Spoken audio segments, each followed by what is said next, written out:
Hello friends, welcome to our channel. আপোনালোক সকলোকে আমি প্ৰাগজ্যোতিষ চেনেললৈ স্বাগতম জনাইছো।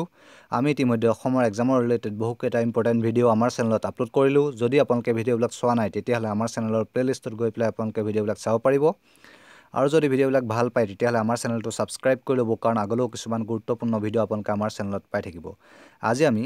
এখন কুৱেশ্যন পেপাৰ লৈ আহিছোঁ। PNRD যোনটো আপোনালোকৰ 2018 চনত এক্সাম হৈছিলে, তাত আপোনালোকৰ যিখিনি মেথছৰ কুৱেশ্যন আছিলে, এই কুৱেশ্যনখিনি আজিৰ ভিডিঅ'ত আমি ডিছকাছ কৰিবলৈ চেষ্টা কৰিম। যিহেতু আগন্তুক সময়ত আপোনালোকৰ PNRDৰ এক্সাম হ'বলৈ গৈ আছে,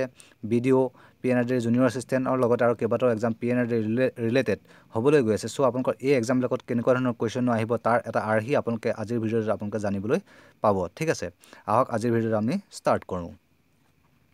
পোনপ্ৰথমে এটা কুৱেশ্যন আহিছিলে,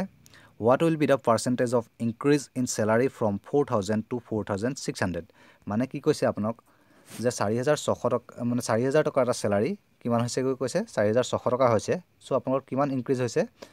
600 ৰুপিজ ইনক্ৰিজ হৈছে, ৰাইট। এতিয়া আপোনালোকক পাৰ্চেণ্টেজটো কিমান ইনক্ৰিজ হৈছে সেইটো বিচাৰিছে। ঠিক আছে, এতিয়া এই অংকটো কৰিবলৈ যাওঁতে প্ৰথমতে আপোনালোকে চাব লাগিব যে 4,000 টকাত আপোনালোকৰ ইনক্ৰিজ হৈছে 600 টকা। চ' আপোনালোকৰ পাৰ্চেণ্টেজ উলিয়াবলৈ যিহেতু দিয়া হৈছে, চ' আপোনালোকৰ 100ৰে পূৰণ কৰিব লাগিব, ৰাইট। তেতিয়া আপোনালোকে কি হৈ যাব, কিমান পাৰ্চেণ্ট ইনক্ৰিজ হৈছে সেইটো আপোনালোকৰ ওলাই যাব। এইটো যদি আমি কৰোঁ তেতিয়াহ'লে আপোনালোকৰ ইয়াৰ পৰা এনচাৰ পাব 4×15=60, ৰাইট। 15% আপোনালোকৰ এনচাৰ হৈ যাব। অপশ্যন নম্বৰ বিটো কাৰেক্ট হ'ব। এতিয়া এই অংকটো ঠিক এই ধৰণে আপোনালোকে লিখি লওক, বহীত নোট কৰিলে আপোনালোকৰ বুজি পোৱাত সহায় হ'ব। ইয়াৰ পৰা আপোনালোকে কেনেধৰণে অংকটো কৰিছে তাৰ এটা আৰ্হি আপোনালোকে নিশ্চয়কৈ পাব। যিহেতু 4,000 টকাত আপোনালোকৰ 600 টকা লাভ হৈছিলে, চ' আপোনালোকৰ 100 টকা 100 কিহৰ কাৰণে পূৰণ কৰিলোঁ, কাৰণ আমাক শতাংশ উলিয়াব দিছিলে, পাৰ্চেণ্টেজটো উলিয়াব দিছিলে। চ' আমি 100ৰে পূৰণ কৰিলোঁ আৰু এনেধৰণে কৰি পেলাই আমি 15% এনচাৰটো পাইছোঁ। নেক্সট কুৱেশ্যনটোলৈ যাওঁ। এটা কুৱেশ্যন আহিছিলে, a person divided his property among his only son and 2 daughters in the ratio' 2:1:1. If the share of his son property is worth 60,000, then what is the total value of the property of that person? মানে কি কৈছে, এগৰাকী মানুহৰ কি আছিলে, তেখেতৰ এটা ল'ৰা আছিলে আৰু দুগৰাকী ছোৱালী আছিলে, আৰু তেওঁলোকৰ মাজত তেওঁৰ যোনটো সম্পূৰ্ণ প্ৰপাৰ্টিটো আছে, প্ৰপাৰ্টিটো 2:1:1 ৰেচিঅ'ত তেওঁ ভাগ কৰি দিছে। আৰু তেওঁক ইয়াত কৈছে যে পুত্ৰজনে যদি তেওঁ যিখিনি তেওঁ প্ৰপাৰ্টি পাইছে তাৰ মূল্যটো যদি আপোনালোকৰ 60,000 টকা হয়, তেতিয়াহ'লে তেওঁৰ সম্পূৰ্ণ প্ৰপাৰ্টিটোৰ মূল্যটো কিমান আছিলে সেইটো বিচাৰিছে। ইয়াত যিহেতু দি থোৱা আছে 2:1:1 ৰেচিঅ'ত ভাঙিছে, ৰাইট। তেতিয়াহ'লে আমি ধৰি ল'ম যে প্ৰপাৰ্টিটো তেওঁ প্ৰথমতে 2x, ল'ৰাজনক দিলে 2x ভাগ, তাৰ ছোৱালী দুগৰাকীক 1x + 1x কৰি পেলাই দি দিলে। ঠিক আছে, এতিয়া এক্সটো কিহৰ কাৰণে ধৰিলোঁ, যিহেতু আমাক কিমান হয়তো দি দিয়া নাই, কিন্তু ৰেচিঅ'টো দি থৈছে। আমি যদি মূল্যটো 2x বুলি ধৰি লওঁ, মানে তেতিয়াহ'লে হৈ যাব ল'ৰাটোৱে কিমান পাইছে, 2x পাইছে, ছোৱালীজনীয়ে 1x, আৰু ইগৰাকী ছোৱালীয়ে 1x পাব। তেতিয়াহ'লে সম্পূৰ্ণ ভেলুটো যে কিমান ওলাব, আমি গোটেইকেইটা বস্তু যোগ কৰি পেলাই আমি সম্পূৰ্ণ ভেলুটো উলিয়াব পাৰিম। এতিয়া আমাক কুৱেশ্যনটোত দি থোৱা আছে যে ল'ৰাজনে পাইছে 60,000। চ' আমাৰ 2xৰ ভেলুটো হৈ যাব আপোনালোকৰ 60,000, ৰাইট। 60,000 যদি হৈ যায়, এক্সৰ ভেলুটো কিমান হৈ যাব আপোনালোকৰ 2ৰে এইটো কাটি দিলে আপোনালোকৰ 30,000 হৈ যাব, ৰাইট। 30,000 এক্সৰ ভেলু পালোঁ। এতিয়া এক্সৰ ভেলু যদি 30,000 হয়, তেতিয়াহ'লে আমাৰ কি হৈ যাব, বাকী গোটেইকেইটা বস্তু আমি কিমান হয় উলিয়াব পাৰিম, ৰাইট। এক্সৰ ভেলু 30,000 মানে 1xৰ ভেলু আপোনালোকৰ 30,000 হ'ব। 30,000 এইফালেও 30,000, আৰু এইফালে 2x কিমান পাইছে, ইয়াৰটো 60,000 আছিলে, ৰাইট। ইয়াত 60 + 30 + 30 = হৈ যাব আপোনালোকৰ 1,20,000, ৰাইট। এতিয়া এই কুৱেশ্যনটো আপোনালোকে ঠিক এনেধৰণে কৰিব পাৰিব, কাৰণ আমাক যিহেতু দি থোৱা আছে 2:1:1 ৰেচিঅ'ত দি থোৱা আছিলে। আমি যোনটো ৰেচিঅ' দিছিলে সেইটো আমি 2x বুলি ধৰিলোঁ, কাৰণ প্ৰপাৰ্টিটোৰ মূল্য x বুলি ধৰি লৈছোঁ আমি। 2x প্ৰপাৰ্টি পাইছে, ঠিক আছে, আৰু এওঁ পাইছে, বাকী ছোৱালী দুগৰাকীয়ে 1x পাইছে। আৰু ইয়াত আমাক কুৱেশ্যনটোত দি থোৱা আছিলে 2xৰ ভেলু 60,000, চ' আমি তাৰ পৰা আমি 1xৰ ভেলু পাম 30,000, ৰাইট। আৰু গোটেইকেইটা টোটেল প্ৰপাৰ্টিটো যিহেতু বিচাৰিছিলে 2x + 1x + 1x কৰিব লাগিব, তেতিয়া আপোনালোকৰ টোটেল প্ৰপাৰ্টিটো ওলাব। আৰু টোটেল প্ৰপাৰ্টিৰ ভেলু আমি ইয়াৰ পৰা পাইছোঁগৈ 1,20,000 টকা। ঠিক এনেধৰণে কৰিব লাগিব, আৰু এনেকুৱা ধৰণৰ কুৱেশ্যনেই আপোনালোকৰ আগন্তুক এক্সামবিলাকত অহাৰ সম্ভাৱনা আছে। চ' আপোনালোকে নোট কৰি ৰাখিব। নেক্সট কুৱেশ্যনটোলৈ যাওঁ। এই কুৱেশ্যনটোত আহিছিলে, the average age of 40 employees in a company is 25 years. If the age of a new employee is included, then the average increases by 3 months. What is the age of the new employee? New এমপ্লয়ীগৰাকীৰ এজটো কিমান হয় বিচাৰিছে। কি কৈছে, আপোনালোকক 40গৰাকী employee এটা কোম্পানীত কাম কৰে, আৰু তেওঁলোকৰ এভাৰেজ এজটো 25 yearsকৈ আছিলে। আৰু যেতিয়া এজন নতুন এমপ্লয়ী তাত এড কৰি দিয়া হ'ল, তেতিয়াহ'লে তেওঁলোকৰ গোটেই সকলৰ আপোনালোকৰ কি কৰা হ'ল, তেওঁলোকৰ এজটো, এভাৰেজ এজটো 3 মাহকৈ বাঢ়ি গ'ল বুলি কৈছে। এতিয়া আপোনালোক বিচাৰিছে যে নতুন এমপ্লয়ীগৰাকীৰ এজটো কিমান হয় সেইটো বিচাৰিছে এতিয়া আমাক যেহেতু আপোনাক ইয়াত দি থোৱা আছে 40 গৰাকীৰ আছিলে 25 বছৰকে ৰাইট এভাৰেজ আৰু যেতিয়া 41 গৰাকী হৈ গ'ল তেতিয়াহ'লে তেওঁলোকৰ এজটো কিমান হৈ গ'ল 25 ইয়াৰ্ছ প্লাছ 3 মান্থ হৈ গ'ল ৰাইট মানে এতিয়া যোনটো এজ ইয়াত এড হৈছে এই 3 মান্থকে সকলোৰে এড হৈছে ৰাইট সকলোৰে এড হোৱা মানে আমি 41 গৰাকী কিমান হৈ যাব 3 গুণ 3 3 গুণ 12 123 মাহ আপোনালোকৰ নতুনকৈ এড হৈ গৈছে ৰাইট 123 মাহ যদি এড হৈ গৈছে তেতিয়াহ'লে যোনজন নতুন এমপ্লয়ী আহিছে নতুন এমপ্লয়ীজনৰ 25 ইয়াৰ্ছটো থাকিব লাগিব কাৰণ এভাৰেজ এজ এইটো আছিলেই তাৰ উপৰি 123 মাহ তেওঁৰ বেছি বয়সটো আৰু এড হ'ব লাগিব তেতিয়াহে তেওঁ নতুন এমপ্লয়ীজনৰ আমি এজটো পাম এতিয়া 123 মাহতনো কিমান মাহ হয় সেইটো আমি উলিয়াব লাগিব 123 মাহ যদি আমি কৰোঁ তেতিয়াহ'লে আমি পাম 12 কৰিব লাগিব আপোনালোকৰ 12 গুণ 12 আপোনালোকৰ 10 বছৰ 3 মাহ আপোনালোকৰ নতুন এমপ্লয়ীজনৰ বেছি হ'ব মানে আপোনালোকৰ 25 প্লাছ 10 ইয়াৰ 3 মান্থ আমি এড কৰিব লাগিব এই অংকটো কেনেধৰণে কৰিব ঠিক এনেধৰণে আপোনালোকে নোট কৰি লওক যে আমাৰ যেহেতু দি থোৱা আছে যে 40 এমপ্লয়ীৰ এভাৰেজ এজটো আছিলে 25 ইয়াৰকে আৰু যেতিয়া 41 নম্বৰ গৰাকী নতুন এগৰাকী আপোনালোকৰ এড কৰি দিয়া হ'ল তেতিয়াহ'লে আপোনালোকৰ টোটেল এমপ্লয়ী হৈ যাব আপোনালোকৰ 41 গৰাকী ৰাইট আৰু এভাৰেজ এজটো যেহেতু আপোনালোকৰ আগতে 25 ইয়াৰ্ছ আছিলে নতুনকৈ আপোনালোকৰ 3 মাহ এটা বাঢ়ি যাব বুলি কৈছে কুৱেশ্যনটোত তেতিয়াহ'লে আমি 41 জনৰ যদি 3 মাহকৈ বাঢ়ে তেতিয়াহ'লে হৈ যাব আপোনালোকৰ 123 মান্থ বাঢ়িব আৰু 123 মান্থত আপোনালোকৰ কেইবছৰ হ'ব 10 বছৰ 3 মাহ হ'ব ঠিক আছে যেহেতু 10 বাৰ 120 আপোনালোকৰ 10 বছৰ হৈ গ'ল তাৰ পৰা আৰু 3 মাহটো এক্সট্ৰাকৈ থাকি যাব মানে 10 বছৰ 3 মাহ নতুন এমপ্লয়ীজনৰ বেছি হ'ব আৰু যেহেতু নতুন এমপ্লয়ীজনৰ এজটো আমাক উলিয়াব দিছে এনেধৰণে উলিয়াব লাগিব যেহেতু 25 ইয়াৰ্ছটো তেওঁ আগৰ সকলৰ সৈতে একেলগে আছিলে ৰাইট মানে আপোনালোকৰ 25 ইয়াৰ্ছটো আগতেও এভাৰেজটো আছিলে আৰু নতুনকৈ তেওঁ কিমান আৰু এড হ'ল 10 ইয়াৰ 3 মান্থ এড হৈ গ'ল টোটেল আপোনালোকৰ এজটো কিমান ল'ব 35 ইয়াৰ্ছ 3 মান্থ ঠিক আছে ইয়াৰ পৰা আপোনালোকে নিশ্চয় গম পাইছে কেনেধৰণে অংকটো কৰিবলগীয়া হৈছে 35 ইয়াৰ 3 মান্থ তেওঁ এজটো হ'ব লাগিব নতুন এমপ্লয়ীগৰাকীৰ ঠিক আছে ঠিক এনেধৰণে আপোনালোকে কৰিব এতিয়া এই কুৱেশ্যনটো আপোনালোকে নোট কৰি ল'ব পাৰিব নোট কৰি লৈ পেলাই আপোনালোকে এনেকুৱা ধৰণৰ কুৱেশ্যন প্ৰেক্টিছ কৰিব পাৰিব যিহেতু আগন্তুক সময়ত আপোনালোকৰ এক্সামবিলাকত এই ধৰণৰ কুৱেশ্যন অহাৰ সম্ভাৱনা আছে নেক্সট কুৱেশ্যন এটা চাব এনেকুৱা ধৰণৰ কুৱেশ্যন এটা আহিছিলে at what percentage of rate per annum simple interest will a certain sum of money becomes double in 10 years কি কৈছে কি কোনটো পাৰ্চেণ্টেজত আপোনালোকৰ যদি ইনক্ৰিজ যদি এটা চিম্পল ইণ্টাৰেষ্টত এটা এমাউণ্ট কি হৈছে ডাবল হৈ গৈছে 10 বছৰত এতিয়া আপোনালোকৰ ৰেট অফ ইণ্টাৰেষ্টটো ৰেট অফ ইণ্টাৰেষ্টটো আপোনালোকৰ উলিয়াব দিছে ৰাইট এতিয়া এইটো কেনেধৰণে কৰিব ইয়াত আপোনালোকৰ দি থোৱা আছে যে যদি আমি চিম্পল যোনটো এমাউণ্ট ধৰি লওক আপোনালোকৰ প্ৰিন্সিপালটো আপোনালোকৰ পি বুলি যদি ধৰা হয় পিটো 10 বছৰত কিমান আছে 2p হৈ গৈছে মানে ডাবল হৈ গৈছে বুলি কৈছে ইয়াৰ লাগিছে আপোনালোকৰ 10 বছৰ ঠিক আছে এতিয়া আপোনাক সুধিছে যে আপোনালোকৰ ৰেট অফ ইণ্টাৰেষ্টটো কিমান আছিলে সেইটো উলিয়াব লাগে এতিয়া এইটো আপোনালোকে ইয়াত যদি চায় যেহেতু আপোনালোকৰ প্ৰিন্সিপালটো 2p হৈ গৈছে মানে প্ৰিন্সিপালটো দুগুণ হৈ গৈছে তেতিয়াহ'লে ইয়াত আপোনালোকৰ চিম্পল ইণ্টাৰেষ্ট কিমান আহিছে simple interest 2p minus p মানে আপোনালোকৰ p চিম্পল ইণ্টাৰেষ্ট হৈ যাব এতিয়া যেহেতু আপোনালোকৰ চিম্পল ইণ্টাৰেষ্ট উলিওৱা ফৰ্মুলাটো কি হয় SI = PRT/100 ৰাইট PRT/100 আমি SI উলিওৱা ফৰ্মুলা আমি সকলোৱে নিশ্চয় জানো চিম্পল ইণ্টাৰেষ্ট উলিওৱা এইটো এটা ফৰ্মুলা হয় আৰু ইয়াত আপোনালোকৰ চিম্পল ইণ্টাৰেষ্ট আপোনালোকৰ p পালে আৰু যে কাৰণ simple interest 2p minus p কৰিলোঁ আমি চিম্পল ইণ্টাৰেষ্ট p পাই যাম ৰাইট তাৰপিছত আপোনালোকৰ পিটো মূলধনটো আমি p বুলি ধৰি লৈছোঁৱেই আৰু rটো উলিয়াব লাগে আৰু tটো আপোনালোকৰ দি থোৱা আছে 10 ইয়াৰ্ছ ডিভাইডেড বাই 100 যদি কৰা যায় 10 আপোনালোকৰ কাট খাব ৰাইট এতিয়া আপোনালোকৰ 10p = আপোনালোকৰ আহি যাব p প্লাছ সৰি এইটো আপোনালোকে ভালদৰে ঠিক ইয়াত যদি আমি চাওঁ তেতিয়া আপোনালোকে নিশ্চয় বুজি পাব ইয়াত আমি লিখি থৈছোঁ চামটো আমি p বুলি ধৰি ল'লোঁ আৰু এমাউণ্টটো হৈছে আপোনালোকৰ 2p হ'ব বুলি কৈছে 10 বছৰত ইয়াৰটো আপোনালোকৰ 10 ইয়াৰ দি থোৱা আছিলে ৰাইট এতিয়া তাৰপৰা যে আমি ৰেট অফ ইণ্টাৰেষ্টটো উলিয়াওঁ উলিওৱা ফৰ্মুলাটো হয় যোনটো আপোনালোকৰ চিম্পল ইণ্টাৰেষ্ট = PRT/100 আছিলে তাৰ পৰাই আমি ৰ ভেলুটো আমি এনেধৰণে উলিয়াব পাৰিম সেইটো ফৰ্মুলাই আমি ইউজ কৰিছোঁ 100 * SI ডিভাইড বাই t * p হৈ যাব আৰু ইয়াত SI = এমাউণ্ট মাইনাছ প্ৰিন্সিপাল যেহেতু আপোনালোকৰ এমাউণ্টটো 2p হ'ব বুলি কৈছে আৰু প্ৰিন্সিপালটো কি হ'ব আমি p বুলি ধৰি লৈছোঁ এতিয়া 2p - p = p হৈ যাব ৰাইট মানে চিম্পল ইণ্টাৰেষ্টটো p হৈ গ'ল মানে এনেকুৱা ধৰণৰ ক'ব পাৰে যে 100 টকাটো আপোনালোকৰ 10 বছৰত কিমান হৈ গৈছে 200 টকা দুগুণ হৈছে বুলি কৈছে 200 টকা হৈছে তেতিয়া ইয়াৰ পৰা আপোনালোকৰ চিম্পল ইণ্টাৰেষ্ট কিমান হৈ যাব 100 টকা প্ৰিন্সিপাল হয় আৰু 200 - 100 কৰি দিয়াৰ লগে লগে আপোনালোকে কি পাই যাব 100 টকা চিম্পল ইণ্টাৰেষ্টটো পাই যাব তেনেধৰণে আপোনালোকৰ pটো পাইছে এতিয়া rটো আমাৰ কিমান হৈ যাব 100 * p যেহেতু SI = আপোনালোকৰ p পাইছে ৰাইট 100 * p ডিভাইডেড বাই টাইমটো আপোনালোকৰ 10 ইয়াৰ্ছ আছিলে আৰু p যোনটো প্ৰিন্সিপাল আছিলে সেইটো আমি p বুলিয়ে ধৰি থৈছোঁ এতিয়া p কাটিলে 10 আপোনালোকৰ 100 যেতিয়া কাটিব আপোনালোকৰ 10% পাই যাব ৰাইট চ' আপোনালোকৰ ৰেট অফ ইণ্টাৰেষ্টটো কিমান হ'ব 10% হ'ব মানে আপোনালোকৰ কি কৰা হ'ল এটা যিকোনো এটা এমাউণ্ট যদি 10%কৈ ইনক্ৰিজ হয় প্ৰতি বছৰে তেতিয়াহ'লে আপোনালোকৰ 10 বছৰত সেই এমাউণ্টটো কি হৈ যাব ডাবল হৈ যাব ঠিক এনেধৰণে অংকটো আপোনালোকে কৰিব লাগিব ঠিক আছে নেক্সট কুৱেশ্যনটো লৈ যাওঁ Rohan purchased a TV set of rupees 4,500. He sells it to Raj at a profit of 10%. After some days, Raj sells the TV set back to the Rohan at a loss of 10%. Find Rohan's saving on the whole transaction. কি কৈছে Rohanে এটা TV set 4,500 টকাত তেওঁ কিনিছিলে আৰু সেই TV setটো কি কৰিলে তেওঁ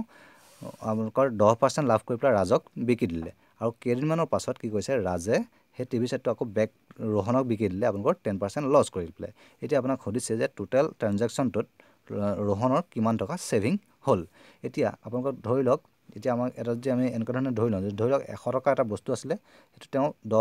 10% লাভ কৰি পেলাই বেলেগ এজনক বিকিলে মানে 110 টকাত বিকিলে এতিয়া 110 টকাত যোনজনক বিকিলে তেখেতে আকৌ কি কৰিলে 10% লছ কৰি পেলাই আপোনালোকৰ আগৰ মানুহজনক সেই বস্তুটো বিকি দিলে তেতিয়া 10% লছ কৰি পেলাই যে বিকে তেওঁ কিমানত বিকিব 10% লছ হলে 110 টকাত 10% মানে আপোনালোকৰ 99 টকাত তেওঁ বিকিব লাগিব ৰাইট 99 টকাত বিকিব লাগিব তেতিয়াহলে আগৰ যোনজন মানুহে 100 টকাত বিকিছিলে তেওঁ কিমান টোটাল সেভিং হ'ল তেওঁ 100 টকা বস্তুৰ মূল্য আছিল তেতিয়া তেওঁ কি কৰিলে 110 টকাত যেতিয়া বিকিলে তেওঁ 10 টকা লাভ হ'ল আৰু যেতিয়া তেওঁ আকৌ কিনিলে নতুনকৈ তেওঁ কিনোতে আকৌ টকা এটা লাভ হ'ল মানে টোটাল সেভিং তেওঁ কিমান হৈ গ'ল 11 টকা সেভিং হৈ গ'ল ঠিক তেনেধৰণে এই অংকটো কৰিব লাগিব এই অংকটো কেনে ধৰণে কৰিব চাব ইয়াত আপোনালোকৰ দিটো আছে Rohanৰ যেটা কষ্ট প্ৰাইসটো মানে প্ৰথমতে টিভি সেটৰ দামটো 4500 বুলি কৈছিলে তে 10% প্ৰফিট যদি আমি উলিয়াও তে 100 টকা যদি 10 টকা প্ৰফিট হয় তে 4500 টকা আপোনালোকৰ 450 টকা প্ৰফিট হ'ব তেতিয়া আপোনালোকৰ সেলিং প্ৰাইসটো কিমান হৈ যাব 4500 প্লাস 450 টকা মানে আপোনালোকৰ Rohanে ৰাজক আপোনালোকৰ টিভি সেটটো বিকিলে 4950 টকা ঠিক আছে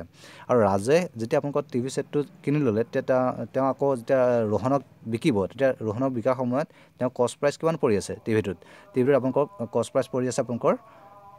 এতিয়া ইয়াত আপোনালোকৰ পৰি আছে টিভিটোত দাম 4950 টকা ইয়াৰ ৰাজে কি কৰিলে 10% লছ কৰি পেলাই যেটো বিকিছে মানে আপোনালোকৰ কি হ'ব 100 টকাৰ বস্তুটো তেওঁ বিকিছে 90 টকাত ৰাইট মানে 10% লছ হৈছে এতিয়া 4950 টকাৰ বস্তুটো তেওঁ কিমান দামত বিকিব লাগিব এটো যদি আমি ক্যালকুলেশন কৰো তেতিয়া আমি পাম 4455 টকাত তেওঁ বিকিব লাগিব তেতিয়া আপোনালোকৰ 10% লছ হৈ যাব এতিয়া ৰাজে যেতিয়া আপোনালোকৰ 10% লছ কৰি বিকিলে তেওঁ কিমান টকা লছ কৰি বিকিলে আমি হেতু যদি উলিয়াও তেলে আপোনালোকৰ হৈ যাব 4950 টকা পৰা আমি যদি 4455 টকা বিয়োগ কৰো তেতিয়া আমি পাম 495 টকা তেওঁ লছ কৰি পেলাই বিকিছে এতিয়া ইয়াত বস্তুটো চাব যে 4500 টকা বস্তুটো তেওঁ কিমানত কিনলে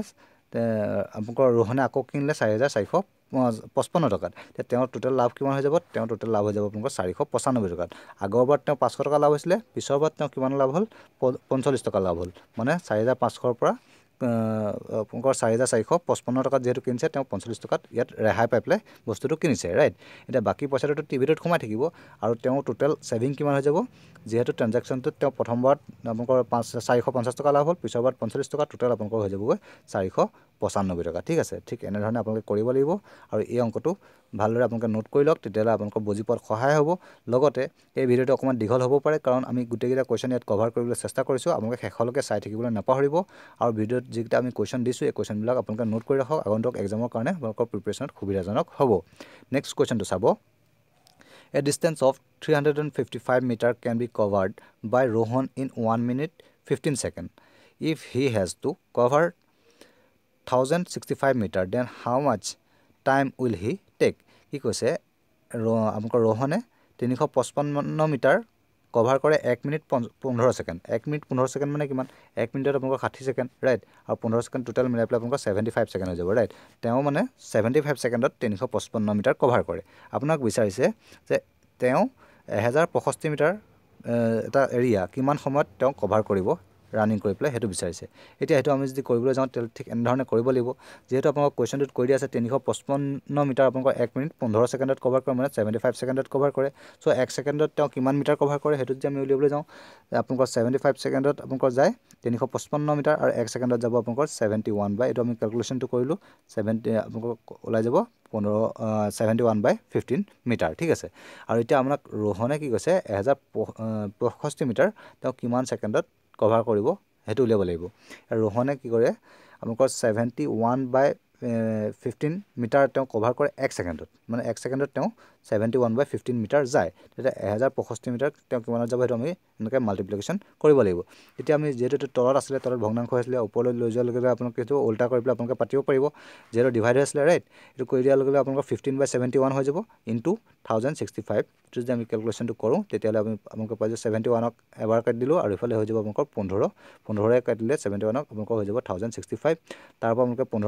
225 পালে আৰু 225 কি হ'ল এইটো আপোনালোকৰ ছেকেণ্ড হ'ল ৰাইট 225 ছেকেণ্ড মানে ৰোহনে 1065 মিটাৰ যায় 225 ছেকেণ্ডত তেতিয়াহ'লে 225 ছেকেণ্ডত যদি আমি মিনিটলৈ লৈ যাওঁ তেতিয়া আমি কি কৰিব লাগিব 60ৰে আপোনালোকৰ ডিভাইড কৰিব লাগিব তেতিয়া আপোনালোকৰ মিনিটলৈ গুচি যাব ৰাইট এতিয়া আপোনালোকৰ 3য়ে যদি 60ক পূৰণ কৰে তেতিয়াহ'লে 180 হৈ যাব ৰাইট 180 গ'ল থাকি গ'ল আপোনালোকৰ 45 ছেকেণ্ড মানে 3 মিনিট 45 ছেকেণ্ড সময় তেওঁ টোটেল লাগিব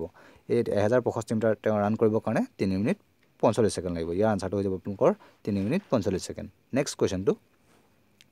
A piece of work can be done by 8 men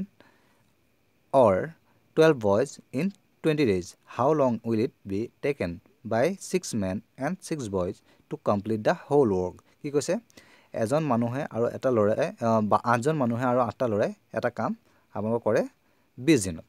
আৰু তেওঁলোকে কি কৈছে আপোনাক কুৱেশ্যনটোত সুধিছে যে 6জন মানুহ আৰু 6টা ল'ৰাই কামটো কিমান দিনত কমপ্লিট কৰিব মানে 8জন মানুহেও 20 দিনত কামটো কৰিব পাৰে আৰু 12জন ল'ৰাইও 20 দিনত কামটো কৰিব পাৰে আপোনাক বিচাৰিছে যে 6জন মানুহ আৰু 6টা ল'ৰাই একেলগে কামটো কিমান দিনত কৰিব ইয়াত আপোনালোকৰ এনেকুৱা ধৰণৰ কুৱেশ্যনত এটা বস্তু কনফিউজন থাকে মানুহৰ যে অৰ আৰু এণ্ডটো ঠিক আছে অৰ বুলি যেতিয়া কৈ দিয়া যায় তেতিয়াহ'লে মানে মানুহজনে ছেপাৰেটকৈ কামটো কৰিছে সেইটো কথা বুজায় আৰু এণ্ড বুলি কৈ দিয়াৰ লগে লগে 6জন মানুহ আৰু 6টা ল'ৰাই মানে এই দুয়োগৰাকী আপোনালোকক কি কৰিছে একেলগে কামটো কৰিছে সেইটো কথা বুজাব ঠিক আছে এইটো আপোনালোকে কনফিউজনটো নাৰাখিব এনেকুৱা ধৰণৰ কুৱেশ্যন আপোনালোকক এক্সামত দেখা পোৱা যায় চ' আপোনালোকে এই কনফিউজনবিলাক যদি থাকে তেতিয়াহ'লে এক্সামত কুৱেশ্যনবিলাক কৰোঁতে অকণমান অসুবিধা হয় এই কুৱেশ্যনটো কেনেধৰণে কৰিব যিহেতু আপোনালোকক দি থোৱা আছে যে 8জন মানুহ আৰু 12জন ল'ৰাই 8জন মানুহে 20 দিনত কামটো কৰে একেটা কামেই আপোনালোকৰ 12জন ল'ৰাইও 20 দিনত কামটো কৰে তেতিয়াহ'লে কামটো এতিয়া আমি যদি কৰিবলৈ যাওঁ তেতিয়াহ'লে আমি চাব 8ৰে 20ক পূৰণ কৰি দিলোঁ আপোনালোকৰ হৈছে এজন মানুহে কিমান দিনত কামটো কৰিব 160 দিনত কামটো কৰিব ঠিক তেনেদৰে এটা ল'ৰাই কিমান দিনত কামটো কৰিব 240 দিনত কামটো কৰিব ৰাইট কাৰণ আমি যদি 12জনে 20 দিনত কৰিব পাৰে এজনে কিমান দিনত কৰিব 2×24 240 দিনত কামটো কৰিব মানে আপোনালোকৰ কি হ'ল একেটা কামেই 160জন মানুহে একেটা এদিনত যদি কৰিব পাৰে ঠিক সেই একেটা কাম আপোনালোকৰ 240জন ল'ৰাই একেটা দিনত কৰিব পাৰিব মানে 160 আমি 140 লিখিব পাৰিম এতিয়া আপোনাক কুৱেশ্যনটোত বিচাৰিছে যে 6জন ল'ৰা আৰু 6জন মানুহে কামটো কিমান দিনত কমপ্লিট কৰে যেহেতু আপোনালোকৰ 160 240 বয় হয় তেতিয়া 1 man আমি কি কৰিব পাৰিম 1 man 240/160 হৈ যাব ৰাইট 240/160 বয়জ এতিয়া আপোনালোকক যেহেতু এই কুৱেশ্যনটো আমি ইয়াৰ পৰা উলিয়াই ল'ব পাৰিছিলোঁ 6 মানে আপোনালোকৰ 1 man যিহেতু আপোনালোকৰ হৈ যায় 240/160 বয়জ তেতিয়া 6 man 6 × 240/160 লিখিব পাৰিম ৰাইট এতিয়া এইটো আমি কাটিলোঁ 4য়ে 4 × 16কৈ কৰিলোঁ আৰু 4 × 24 ঠিক ইয়াৰ পৰা আপোনালোকৰ ওলাই যাব কিমান 9 বয়জ কেনেকৈ ওলালে 2য়ে কৰিলোঁ 2 × 2 = 4 2 × 3 = 6 আৰু 2য়ে কৰিলে আপোনালোকৰ 2 × 4 2 × 3 = 6 তেতিয়া আপোনালোকে পাই যাব 3 × 3 = 9 হৈ যাব ৰাইট 3 ইয়াৰ পৰা আপোনালোকৰ 9 বয়জ ওলাই যাব আৰু এইটো ইকুৱেশ্যনত আপোনালোকৰ 6টো আছিলে 6টো আপোনালোকৰ 6 বয়জে থাকিব তেতিয়াহ'লে 9 × 6 = 15জন ল'ৰা হৈ যাব মানে আপোনালোকৰ কি হৈছে 6 men আৰু 6 বয়জৰ যিটো আপোনালোকৰ ভেলুটো আপোনালোকৰ 15 বয়জৰ ভেলুৰ সমান হ'ব মানে এইটো আপোনালোকৰ মেনটো আমি বয়জলৈ কনভাৰ্ট কৰি লৈছোঁ যেতিয়া আমাৰ কুৱেশ্যনটো কৰাত অকণমান সুবিধা হ'ব আৰু এইটো আপোনালোকৰ কুৱেশ্যনটো দি থোৱা আছিলে যে 12জন মানুহে কিমান দিনত কামটো কৰিব পাৰে 20 দিনত কামটো কৰিব পাৰে তেতিয়াহ'লে এজন মানুহে কামটো কিমান দিনত কৰিব এজন মানুহে আপোনালোকৰ 240 ডেজত কৰিব কাৰণ 12জনে 20 দিনত কৰে তেতিয়া আমি এইটো পূৰণ কৰিব লাগিব তেতিয়া এজন মানুহৰ ভেলুটো ল'ব 12জন ল'ৰাই আপোনালোকৰ 20 দিনত কৰে এজন ল'ৰাই আপোনালোকৰ 240 দিনত কৰিব যেহেতু এজন ল'ৰাই যদি 240 দিনত কৰে তেতিয়া 15জন ল'ৰাই কিমান দিনত কৰিব সেইটো আমি উলিয়াবলৈ হ'লে 15ৰে 240ক আমি হৰণ কৰিব লাগিব আমি 240ক আমি 15ৰে হৰণ কৰিব লাগিব তেতিয়া আমাৰ ওলাই যাব 16 days ঠিক আছে মানে 15জন ল'ৰাই আপোনালোকৰ 16 দিনত কামটো কৰি উলিয়াব এইটো আমি কেনেধৰণে কৰিলোঁ এইটো আপোনালোকে যদি জানিব বিচাৰে তেতিয়া ভালদৰে আপোনালোকৰ কি কৰিব প্ৰথম পৰা কুৱেশ্যনটো আপোনালোকে বহীত নোট কৰি লওক নোট কৰি ল'লে আপোনালোকৰ বুজি পোৱাত সহায় হ'ব আৰু যদি কিবা অসুবিধা পায় তেতিয়াহ'লে আমাক কমেণ্ট কৰিব আমি নিশ্চয়কৈ বুজাই দিবলৈ চেষ্টা কৰিম নেক্সট কুৱেশ্যনটোলৈ যাওঁ A scooter is sold for ₹18,000 at a profit of 20%. The cost price of the scooter is এখন স্কুটাৰ আপোনালোকক 18,000 টকাত বিক্ৰী কৰি দিয়া হ'ল আৰু তাত কিমান হৈছে আপোনালোকৰ 20% প্ৰফিট হৈছে আপোনালোকক ইয়াত কষ্ট প্ৰাইচটো কি হয় উলিয়াই দিব লাগে এতিয়া যেহেতু আপোনালোকৰ স্কুটাৰখন অলৰেডি বিক্ৰী হৈ গৈছে ইয়াত আপোনালোকৰ কি হৈছে কষ্ট প্ৰাইচ উলিয়াব দিছে কষ্ট প্ৰাইচ উলিয়াবলৈ হ'লে ফৰ্মুলা আছে ফৰ্মুলাটো যদি জানিব বিচাৰে তেতিয়াহ'লে আমাৰ এনেকুৱা ধৰণৰ এটা ভিডিঅ' আছে আপোনালোকে আমাৰ মেথছৰ ছেকশ্যনটোত প্লেলিষ্টত গৈ পেলাই মেথছৰ ছেকশ্যনটো চালে আপোনালোকে পাব আৰু এই কুৱেশ্যনটো আপোনালোকে কেনেধৰণে কৰিব চাওক ইয়াত আপোনালোকৰ চেলিং প্ৰাইচটো দি থোৱা আছে আপোনালোকৰ 18,000 টকা আৰু প্ৰফিট আপোনালোকৰ 20% দি থোৱা আছে তেতিয়া আপোনালোকৰ কষ্ট প্ৰাইচ উলিয়াবলৈ হ'লে মানে আপোনালোকৰ কি হৈছে 100 টকাৰ বস্তুটো তেওঁ কিমান টকাত বিক্ৰী কৰিছে 100 টকাৰ বস্তুটো তেওঁ বিক্ৰী কৰিছে আপোনালোকৰ 120 টকাত মানে 120 টকাটোৰ ভেলুৰ কিমান হয় 100 টকা হয় কিহৰ কাৰণে 100 টকা হ'ব আপোনালোকৰ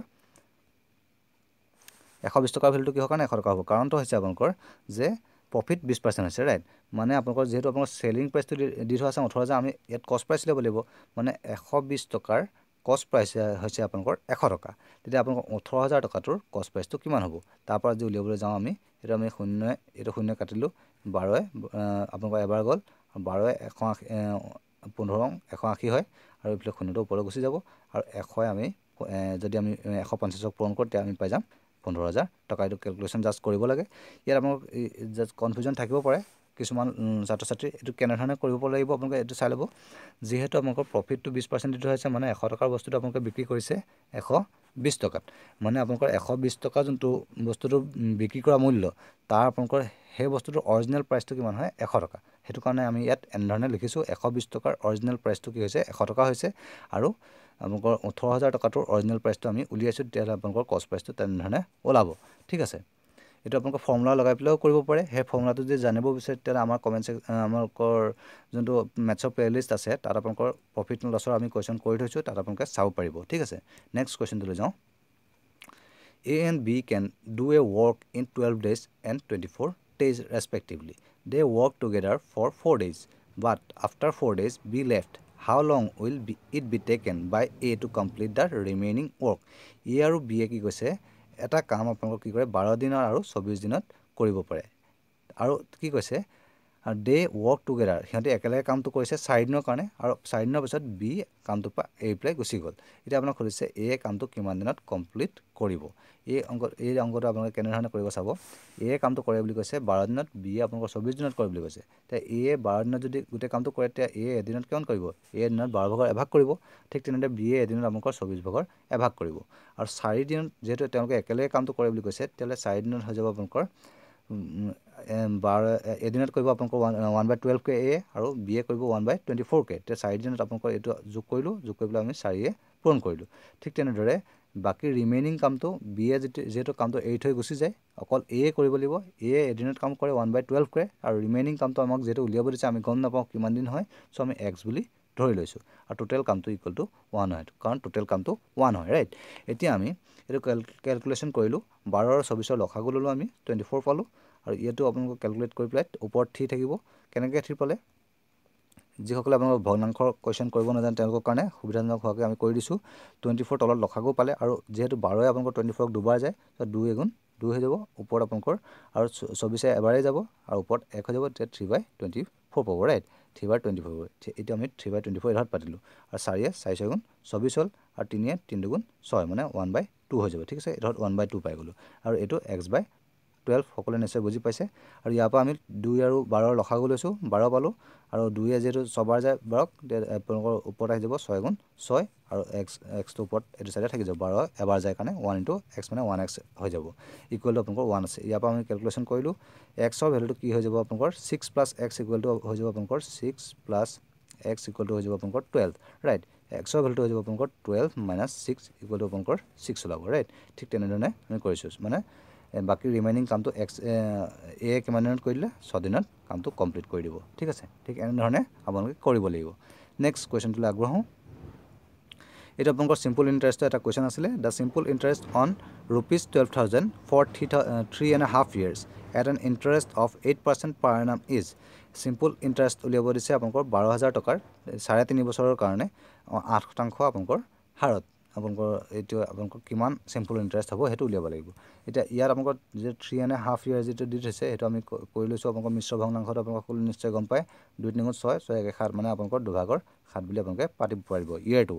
এই অংকটো ঠিক এনেধৰণে কৰিব লাগিব যেহেতু আপোনালোকৰ প্ৰিন্সিপালটো 12000 দি থৈছে আৰু 8% সুতৰ হাৰত দি থৈছে যেটো আমাৰ এসআই উলিওৱা ফৰ্মুলা কি হয় এসআই উলিওৱা ফৰ্মুলা PRT/100 ৰাইট PRT/100 এইটো আমি ফৰ্মুলাত ইউজ কৰিছো মূলধন আপোনালোকৰ পাই গ'ল 12000 আপোনালোকৰ ৰেট অফ ইন্টাৰেষ্ট আপোনালোকৰ পাই গ'ল 8% টাইমটো আপোনালোকৰ যেহেতু আমি কৰিছিলো 3 সমষ্টি দুভাগৰ 1 আছিল হেতু আমি দুভাগৰ 7 বুলি পাতিব পাৰো দুভাগৰ 7 পাতিলে আপোনালোকৰ 7 টো ওপৰত যাব 2 টো তললৈ যাবগৈ ৰাইট আৰু ডিভাইডেড বাই 100 টো আছে ৰাইট ইয়াৰ আমি শূন্য শূন্য কাটি দিলো 2 এ আপোনালোকৰ 8 কাটিলে 2 4 গুণ 8 হ'ল 4 7 গুণ 28 পালে 4 7 গুণ 28 ধৰ পাইছো আৰু 120 টো আপোনালোকৰ ইয়াত আছে এটা ক্যালকুলেশন কৰিলে আপোনালোকৰ পাই যাব 3360 টকা ঠিক আছে সিম্পল ইন্টাৰেষ্ট হৈ যাব আপোনালোকৰ 3360 টকা ইয়াত গোটেই হল আপোনালোকৰ যোনটো প্ৰসেস আছে প্ৰসেসটো আপোনালোকৰ 3360 টকা সিম্পল ইন্টাৰেষ্ট ওলাব ঠিক এনেদৰে এই কোৱেশ্চনটো কৰিব লাগিব ঠিক আছে আজিৰ ভিডিওত আমি যিখিনি আপোনালোকৰ পিএনআৰডি কোৱেশ্চন আহিছিলে 2018 চনত হে গোটেই কেইটা কোৱেশ্চন আমি ডিসকাস কৰিবলৈ চেষ্টা কৰিলো কিবা যদি আপোনালোকে অসুবিধা পাইছে তেতিয়া আমাক কমেন্ট কৰিব পাৰিব আৰু যদি ভাল পাইছে তেতিয়া ভিডিওটো লাইক আৰু শেয়াৰ কৰি দিব আৰু আগন্তুক সময়ত আৰু গুৰুত্বপূৰ্ণ ভিডিও পাই থাকিবৰ কাৰণে আমাৰ চেনেলটো সাবস্ক্ৰাইব কৰি দিব ধন্যবাদ